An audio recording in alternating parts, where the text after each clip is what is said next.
சொல்லணும் அப்படின்னா, இந்த குழந்தை 3 வயது குழந்தை அது பாடுது. எல்லாருக்குமே தெரியும் அந்த வரலாறு, ஞானசம்பந்தருடைய வரலாறு. 3 வயசுல சோபாத இறுதியார் அவருடைய மகனாக அவர் பிறக்கிறாரு. அவர் கோயில் குளத்தில் இறங்கி அவர் குளிச்சுட்டு இருக்கும்போது இந்த குழந்தை அப்பாவை காணும். ஏன்னா ஒரு அர்ச்சகராக இருக்கார் அந்த கோயிலில், தோணிபுரம் அப்படின்னு சொல்லிட்டு 12 பேர்கள் அதுக்கு உண்டு. புகழி, வெங்குருகு அப்படின்னு 12 பேர்கள் உண்டு. அவர் குளிச்சுட்டு வர்றதுக்கு கொஞ்சம் லேட் ஆகுது. ஐயா இப்போ நம்மளும் குளிக்கிறது லேட் ஆகுமா அப்படின்னா, இல்லை, மூச்சடைக்கு தண்ணியில் உட்காந்து தவம் செய்யக்கூடிய வல்லமை அவருக்கு உண்டு. அதனால கொஞ்ச நேரம் தவம் பண்ணார். தண்ணிக்குள்ள போய் மூச்சடைக்கி பிராணாயாமம் பண்றார். இந்த குழந்தைக்கு அதெல்லாம் தெரியல. உடனே அம்மா அப்பான்னு அழுது. அழுதுன்னா எதுக்கு அழுதுன்னா, பசிக்காக அழவில்லை. எதற்காக அழுகிறதுனா ஞானத்துக்காக அழுது. உயிரினுடைய தேவை, நம்ம உயிருக்குன்னு ஒரு தேவை இருக்கும்.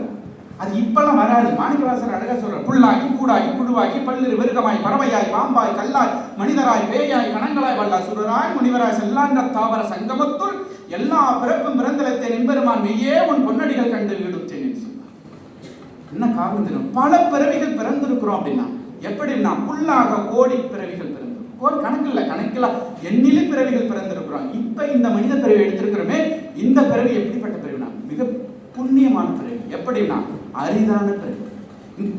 இந்த அரிதான பிறவியில தான் நம்ம என்ன செய்ய முடியும் அப்படின்னா, படைத்தவனோடு கலக்க முடியும். படைத்தவனோடு கலக்கக்கூடிய ஒரே பிறவி எது அப்படின்னா மனித பிறவி மட்டும்தான். அரிது அரிது மானிடராய் பிறத்தல் அரிது. அவையாருடைய பாடல் தெரியும். அதுல ஒன்று சொல்லுவாங்க, ஞானமும் கல்வியும் நயத்தல் அரிது அப்படின்னா. ஞானமும் கல்வியும் இப்ப ரெண்டாவே பிரிச்சிடறாங்க. நல்லா கவனிச்சுக்கோங்க. ஞானமும் கல்வியும் நயத்தல் அரிது அப்படின்னா. சில பேருக்கு நமக்கு சப்ஜெக்ட் நாலேஜ் இருக்கும், விஸ்டம் தெரியாது. நீங்க பாட்னி பத்தி தெரியாது, எனக்கு தெரியாது. தமிழ் பத்தி நீங்க கேளுங்க, நான் சொல்லுவேன். இப்ப பாட்னி படிச்சவரு தமிழை பத்தி நிறைய புத்தகம் எழுதுறாரு, அக்னி பாரதி.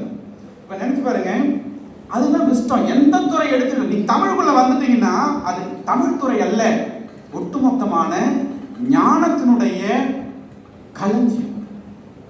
தமிழ்ல இல்லாத விஷயமே கிடையாது. அப்ப அந்த தமிழுக்குள்ள அந்த ஞானம் இருக்குது இல்ல, அதுக்கு சொந்தக்காரர் இருக்கக்கூடிய அவர் என்ன கேட்கிறார், இறைவன் என்ன கேட்டார் அப்படின்னா, எப்படி கேட்டாருன்னா இசையோட கேட்கிறாரு. வந்து கேட்டாரு, அப்பா இறைவன் இருந்துட்டாரு. சில பேருக்கு கடவுள் இருக்காரா கடவுள் இல்லையா அதெல்லாம் வேற. இந்த இடத்துல ஞானப்பால் கொண்டாந்து கொடுத்ததும் அம்மை வந்து பொற்கிணத்துல கொண்டு வந்து ஞானப்பால் ஊட்டுகிறார். அந்த குழந்தை குடித்தது. குடிச்சிட்டு இறைவன் மறைஞ்சிட்டாரான்னு தெரியல, இருக்காரா இல்லையாங்கிறதெல்லாம் இல்லை. இறைவனை சுட்டி காட்ட முடியாது. இறைவனை சுட்டி இவன் தான் இன்னவன், இன்ன பேர், இன்ன ஊர், இப்படிப்பட்டவனை சுட்டி காட்டினா அவன் இறைவனே இல்லை. அவனெல்லாம் இங்க ஒரு வட்டத்துக்குள்ள எல்லாம் கொண்டு வந்து நிற்க முடியாது. ஆனால் சுட்டி காட்டியவன் திருஞான சம்பந்தர்.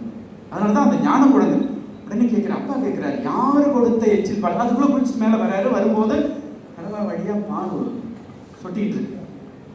குழந்தை சிரிச்சுட்டே சொல்லுது, நம்மளாம் என்ன சொல்லியிருப்பான், இல்லப்பா அப்படி இப்படின்னு எது சொல்லியிருப்பான். வந்தவர் யாருன்னு கேட்டார், யார் கொடுத்த எச்சில் பாலை குடிச்சு அப்படின்னு கேட்கிறாரு.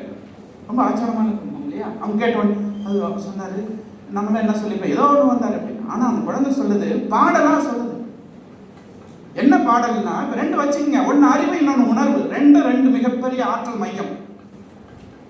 தோடுடைய செவியன் விடையேறி தூவேன் மதிசூடி காடுடைய சுடலை பொடி பூசி என் உள்ளம் கவர் கல்வன். இப்படி சொல்லலாம். இப்படி சொன்னா ஐயா நல்லா தான் பேசுறாரு. இது இல்லை, இப்படி சொல்லல பாருங்க. இப்ப அந்த இசையோட நான் பாருங்க. ஏன் அண்ணாமலை பல்கலைக்கழகத்தை நான் சொல்றேன்னா, அங்க நான் இசை படித்தேன். தமிழோட இங்க தமிழ் துறையிலும் படித்தேன், இசையும் படித்தேன். வாய்ப்பு கிடைச்சது, இயற்கை கொடுக்குது. எங்க இப்போ வந்து ஏபிசியில் பேசுறதுக்கு அப்பயே பதியம் போட்டிருக்குன்னு நினைச்சேன்.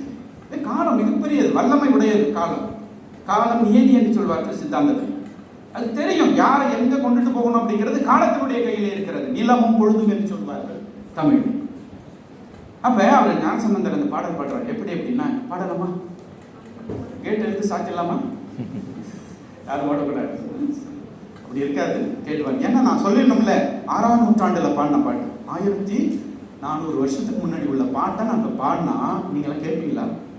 சார் நேற்று வந்த பாடத்திலே இன்னைக்கு கேட்க முடியல, அது பழசாயிடுச்சு சார், நம்ம தூக்கி போறாரு. 1400 வருடங்களுக்கு முன்னாடி பாடின பாட்டை இப்போ கேட்டால் நீங்கள் கை தட்டுவீங்களா? கண்டிப்பாக மாட்டீங்கன்னு தெரியும். ஆனால் கேட்டு பாருங்க என்ன நடக்குதுன்னு பாருங்க. உண்மைதானே? பண்ணலாமா? தோடுடைய செவியன் தோடுடைய செவியன் விடையேறிவோர் தூவின் மதிசூடி தோடுடைய செவியன் விடையேறிவோர் தூவின் மதிசூடி காடுடைய சுடலை பொடி பூசி காடுடைய சுடலை பொடி பூசியன் உள்ளம் கவர் கல்வன் ஏடுடைய மலர் ஏடுடைய மலரான் முனை நான் பணித்து ஏத்த அருள் செய்த வீடுடைய பிரமாபுரமேவிய பெம்மான் வீடுடைய